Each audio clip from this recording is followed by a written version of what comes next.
This morning I'm going to attempt to address the multi-jurisdictional nature of long-distance migration.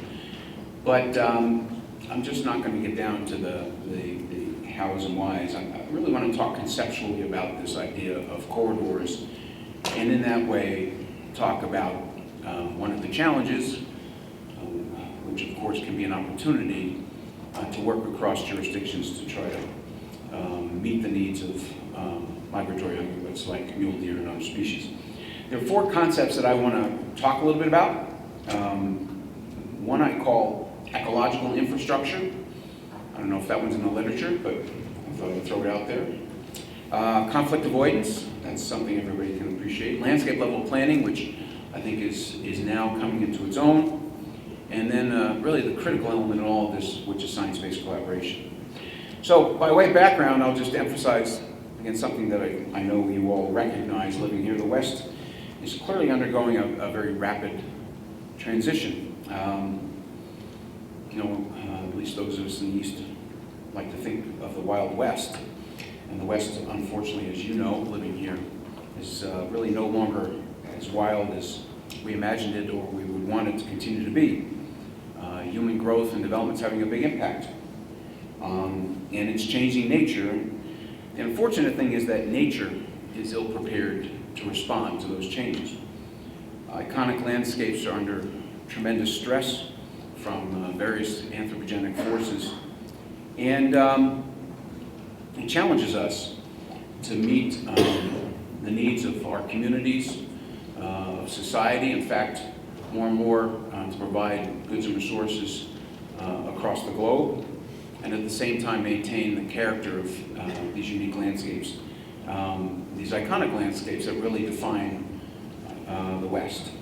Our collective capacity to understand these changes and to determine their causes and to work together to find solutions is important, essential, and I would suggest that's accelerating too. Science and technology is really helping us better understand, for example, migratory routes for mule deer, to determine what parts of the landscape are in play, and help us determine what ways we might work together to reduce or eliminate the conflicts between wildlife migration, in this case, and people.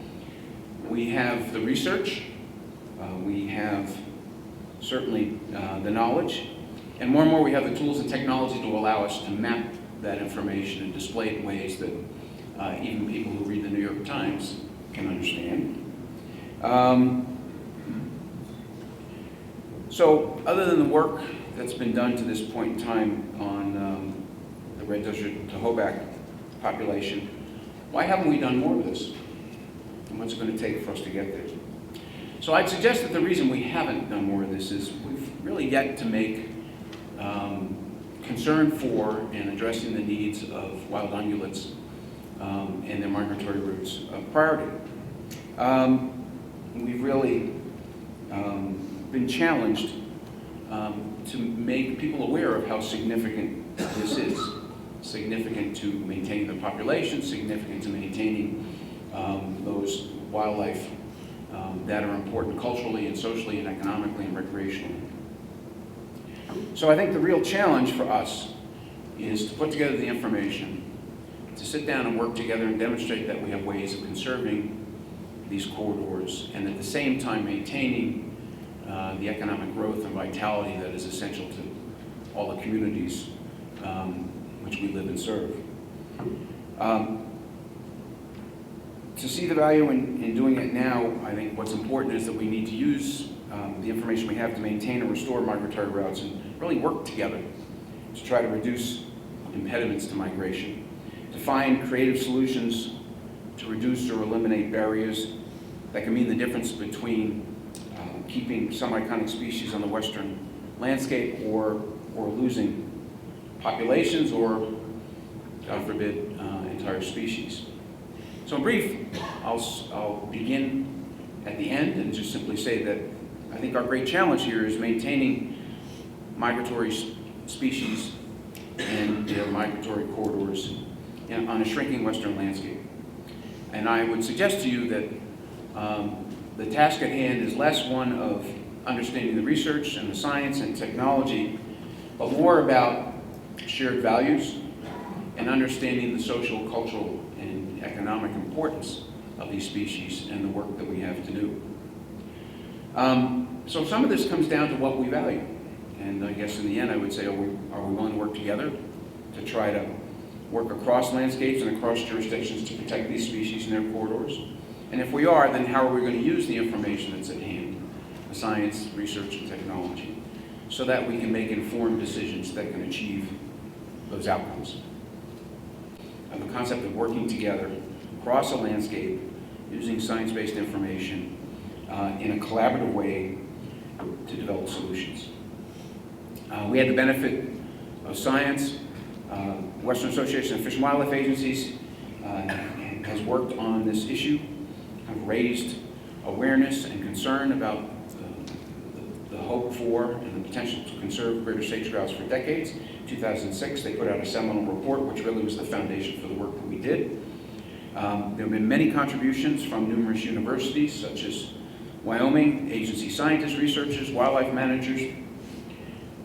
Collaborative efforts of state, federal scientists and managers led to several reports which really helped to frame the strategy. These reports were developed jointly between state and federal partners. The Conservation Objectives Team Report is one of note that was actually encouraged and supported by Governor Meade and Governor Hickenlooper as co-chairs of what's known as the Sage Grouse Task Force. It really became the foundation for the strategy that we put together. There was strong support from private landowners, many of whom participated in conservation efforts supported by the Natural Resources Conservation Service through their Sage Grouse Initiative, and with strong support from industry leaders, particularly from the energy sector out here, who came forward and I think offered approaches and innovative solutions to try to find ways to both achieve the economic outcomes we seek, but also provide for the conservation we needed to protect these iconic sagebrush landscapes. We made extensive use of GIS technology so we can map important habitats, and we've used that information in many ways. It will be used to target restoration efforts in habitat areas. We're using it to prioritize fire pre-suppression and suppression and restoration efforts through a related initiative we call FIAP. And all of this really provided the foundation for solutions based on the need to avoid and minimize further disturbance to about 67 million acres of habitat across 11 states. We certainly benefited from the pioneering work that was done by the state of Wyoming, which saw the threat to the greater sage grouse early and took aggressive action in advance, led by first Governor Friedenthal and then by Governor Meade. And that certainly set the stage for, and I think helped give us confidence that there are ways to work across landscapes to come up with a collective solution. We used science and analysis here to do the work. The University of Wyoming has played an integral role in the implementation of Wyoming's Corridor strategy and in calculating disturbance. And that information feeds into an important collaborative effort, the SIGIT, the Sage Grouse Implementation Team, which I think, again, demonstrates how scientists, stakeholders, can be partners and colleagues in working together to try to find creative solutions to some of the challenges that we face. And through the SIGIT, the effort continues. There's a commitment to work together. They just completed, many of you know, their recent first 5-year assessment, which is going to lead to modifications in maps and some changes in strategy. Practicing adaptive management, which I think is an essential concept for the work that we do in managing landscapes, particularly for wildlife. Now, the federal land management agencies, which manage about 50% of the remaining sage grouse habitat, have an important role to play, and we work very closely with the states and stakeholders to put our strategies together. In fact, we continue the dialogue with the states through the Sage Grouse Task Force as we transition from plan development to implementation, and here in early December, we're going to have our first implementation meeting with all our state partners. What's important about this is that it provides the mechanism for a coordinated, consistent, and coherent management strategy across the landscape. The management is based on sound science, knowledge and local knowledge in particular and experience. And I think it demonstrates the value of effective collaboration. So it gives us hope, gives me hope, that there are ways to work across landscapes now stressed by rapid growth and development, and the tensions between a lifestyle we know and a lifestyle that's threatened by that growth and development, to find solutions that hopefully work for, if not all, for the greater good of most. So I want to transition from that as kind of preface to talk about the issue at hand. And I want to talk a little bit about these key concepts for what I would characterize as an effective strategy for conserving migratory corridors. The first concept I'll talk about is infrastructure. So somebody asked, so why do I use this term, infrastructure? Infrastructure is defined as the basic physical systems of a community's population, including roads, utilities, water, sewage, etc. So we always tend to think of infrastructure really in human terms. We think of roads and schools, utility corridors and the like. In fact, one of my current priorities in my work at Interior, I almost said USDA, that was a long time ago. One of my current priorities is working to expand our utility infrastructure here in Wyoming, working with Mary Jo and her colleagues in BLM to move wind energy from Wyoming to places like California in a project many of you know called Trans-West Express.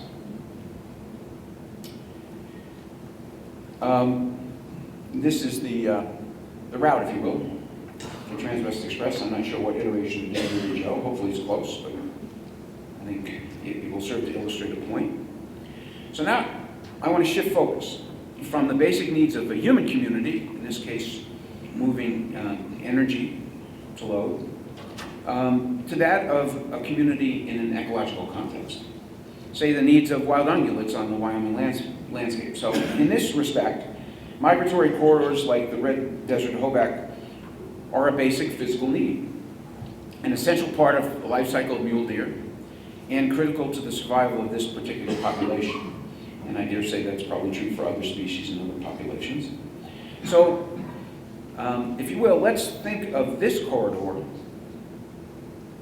as a part of the ecological infrastructure on this landscape, a part of the basic physical system needed to ensure the survival of the Red Desert Hoback population. So, the question I want to ask you is, what's the real difference between this map and the map that was there? Oh, it disappeared. One can get that back up. That map and that map. Voila. What's the difference?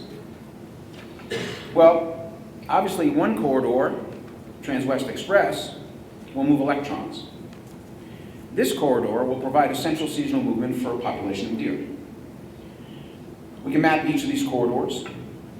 For one, for Trans-West, well, we can move it to some degree to meet its intended purpose through micrositing and adjustments.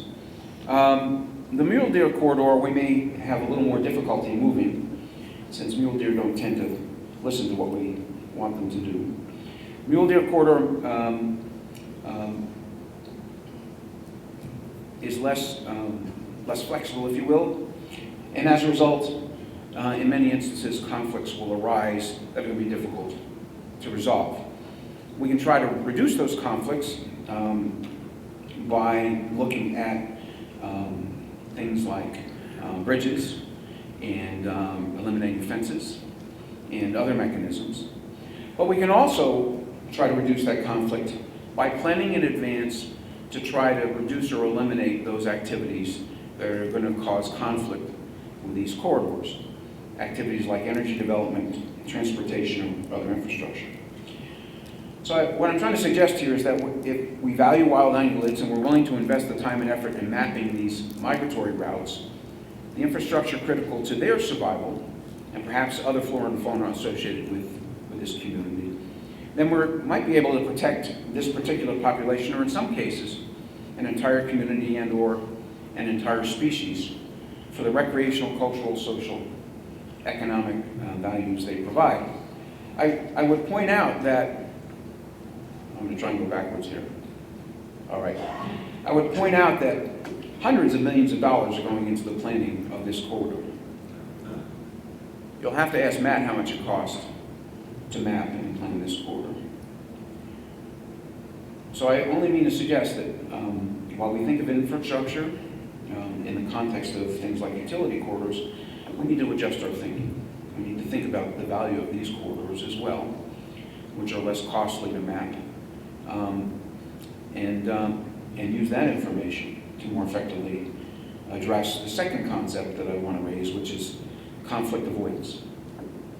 Here, if we take the time to identify and map key migratory routes for species of concern and understand the corridors they need for survival, we might be able to avoid and minimize conflict with development, as it is inevitably proceeding across the Western landscape. And this is, I think, synonymous with the old adage, an ounce of prevention is worth a pound of cure. I think we all recognize that. This is certainly very applicable to species whose life cycles require the capacity to migrate, but before we focus solely on a charismatic megafauna like mule deer, I encourage us all to consider the growing knowledge and concern we have about the need to address the migratory needs of other species who are impacted by things like an ever-warming climate. Their vertical migratory routes are more often essential. So whether it's migratory routes for mule deer or migratory routes for other species, which will have to adjust over time to a changing set of circumstances within their environment or die, we have the capacity to study and understand these things now and to map them out. We just need to decide whether or not we're willing to do so. But this is where the multi-jurisdictional issues start to come into focus. The further we step back to evaluate migratory corridors and understand the parts of the landscape that come into play, the more challenging our efforts to conserve them are going to be. For our sage-grouse conservation strategy, while corridors received less attention, it was essential for us to recognize that the landscapes we sought to conserve included public lands administered by federal agencies and state agencies and local jurisdictions, private lands, and tribes, and others. Wildlife, of course, know little of politics, but politics can have a great impact on wildlife. This is particularly true for migratory wildlife like mule deer and other ungulates who walk, crawl, run, jump, and swim, but unfortunately don't have the ability to fly over these areas of conflict. So viewing the landscape as wildlife would require, one would see the landscape sans these political boundaries, community lines, county lines, state lines, and areas of jurisdiction. It requires us to be able to do that in order to bring people together across these boundaries, despite differences in legal authority, jurisdiction, and political mandates, to really effectively manage these landscapes. To me, this is where things get interesting, and I would point out at a key point in our efforts to try to put together our sage-grouse strategies. Jack Connolly, who's a former wildlife biologist, now retired in Idaho, rather well known for the research work that he has done over decades on sage-grouse, looked at a number of us and said, "You don't get it. You need to look at the landscape through the eyes of a sage-grouse." Now that should be blatantly obvious, but all of us representing different agencies and different jurisdictions saw things through the lens of the agencies and jurisdictions that we represented. Put a whole different perspective on things. It forced us to think about priority areas for conservation, or priority habitat as we came to call them, that crossed state lines. It forced us to think about how to bring together states to come up with common approaches to managing these resources to benefit, in this case, sage-grouse. And it really forced us to step back and think about ways that we needed to work together to accomplish that, given our different goals and objectives. It was certainly a challenge, and I would suggest a paradigm shift for the Bureau of Land Management. But it is what's essential to manage at a landscape level, and it's certainly what's essential to be able to look at things like migratory corridors to come to an understanding of what we need to do collectively to accomplish our conservation and sustainable development goals. So the fourth and final concept I want to focus in on is science-based collaboration. This is really what's critical. No amount of data or science or technology can substitute for dialogue, coordination, and collaboration.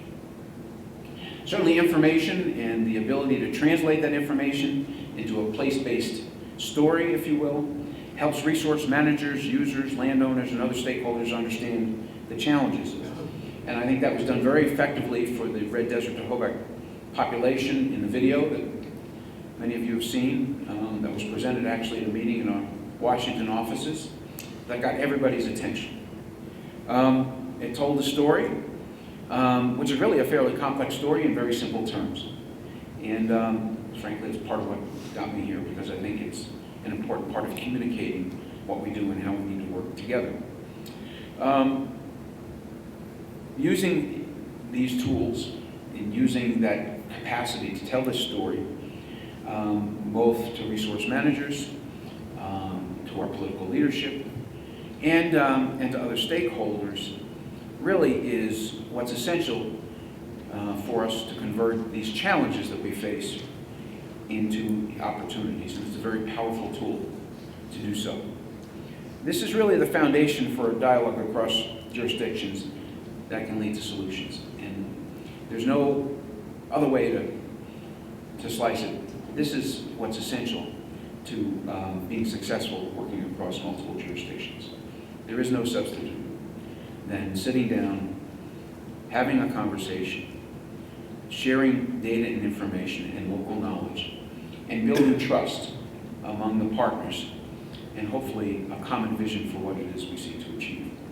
Now, I want to offer one caution with regard to collaboration.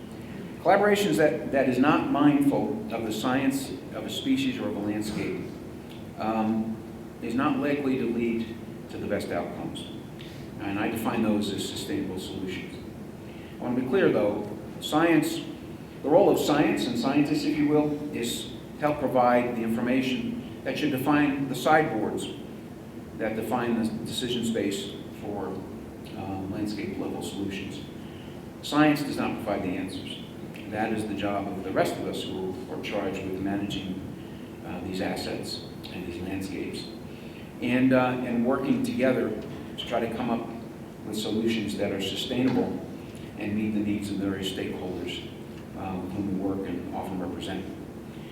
This is where the work done by institutions like the University of Wyoming, federal agencies with their research capacity, like USGS, Forest Service, state wildlife agencies, in conjunction with local knowledge and expertise, provides the essential foundation for effective collaboration and decision making. It is also, I would suggest, as I'm learning now, sound science is also an essential ingredient for effective defense should you end up being litigated, which we're doing a lot of these days. So I'm just going to summarize in this way. So these are the concepts I think are essential to effective multi-jurisdictional work in conserving corridors. And I would say that conservation, which at least I define as the wise use of lands and resources, the lands and resources we're entrusted to manage, is an increasingly difficult and challenging endeavor. And I think all of you involved in this understand that. Americans love the West, but to maintain the character and the culture and the unique aspects of Western landscapes that brought tough, independent, visionary Americans here to settle, many of whom are managing ranches for multiple generations, and are making a living, or have made a living off the land, going back centuries. That those independent-minded folks are going to be challenged by others who have different views of the world, and who have suddenly decided that this is the place that they want to call home and the place they want to protect.